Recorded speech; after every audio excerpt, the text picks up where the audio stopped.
Now, Manchester and Ducati are not two words that you'd normally put together, unless your favourite colour is red, that is. So what's all this about? Well, this is the first UK store for Ducati, and I'm going to ask the Managing Director, Pierre Guidi, what it's all about.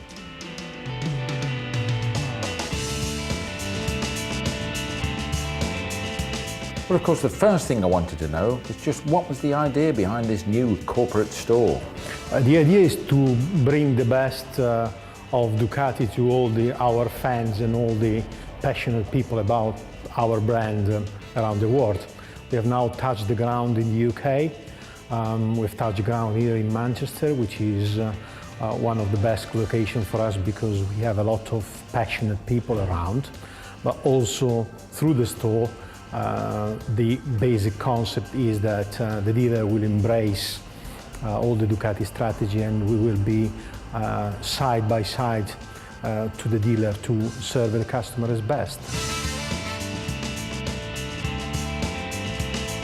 And I also wanted to know, is it a worldwide initiative or is the UK the only one? Yes, it's already happened in other countries. We have about 92 stores in the world. Mainly the basic idea started in Italy. We have stores all around Europe and all around the world. I also wanted to know just how many stores were likely to be in the UK. Well, we don't have a precise number yet, but we want to be as close as possible to all our fans here, all our enthusiasts. I reckon at the end of the day there will be around 25 and 30 stores which will cover the territory and will give the opportunity to the dealer to make a good business. On the other side, to back up the customer in the right way. Well, of course, that's the official line from Ducati, but if all this has got to work, you've got to have someone on the ground, and that guy is Dave Patterson. And I asked Dave, why this move? The size of the location here, from Manchester, Liverpool, Warrington, Cheshire, from Stafford up, you know, we couldn't really miss it, really. We needed to be where it's all happening. I'd also noticed that around Cheshire there were loads of Ferraris and other expensive motors, so no doubt there was a lot of money. Yeah, we've seen all the Ferraris and everything home. We're just flying about all the boys with the toys. But what did Dave say to whether there was a typical Ducati owner?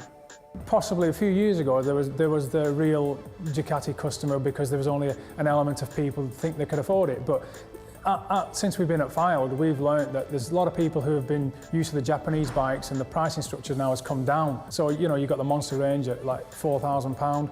So you've got people coming in now thinking, my God, you know, the Ducatis aren't as dear as we thought, but the eliteness is still there, and they want that keyring, you know.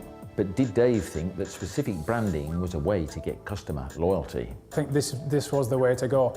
I think what people need is they've seen a lot of Ducati dealers with lots of other Japanese bikes, and if you know, you can be swayed from one to another. I think this is the way I've done this for, is that they come in, they see that we're specialists in it, we know what we're talking about, the mechanics are fully trained, and it is a one-stop shop. Anything you want, it's here. And I think when they walk through the door, they'll know if they're serious about buying one, they won't go anywhere else. You know, this is what it's about. And I also happen to know that Dave was a keen Ducati fan himself. Yeah, I've got the latest 996R, and I used to have Troy Bayliss' 1998 championship winning bike, which had a couple of track days on. It was fantastic. And I think that actually played a big part with me and Piero, the boss of Ducati. You know, we're very passionate about them. So that's it. That's what the new store's all about. But to make sure things went with a swing, you have to have some big names about, and they were there. Neil Hodgson opening the champagne to open the store, teammate James Toseland mixing with the crowd, and even world champ Troy Bayliss stopping by. Will this new concept work though, you ask? Well, it certainly works for Harley, and time will tell if it works for Ducati.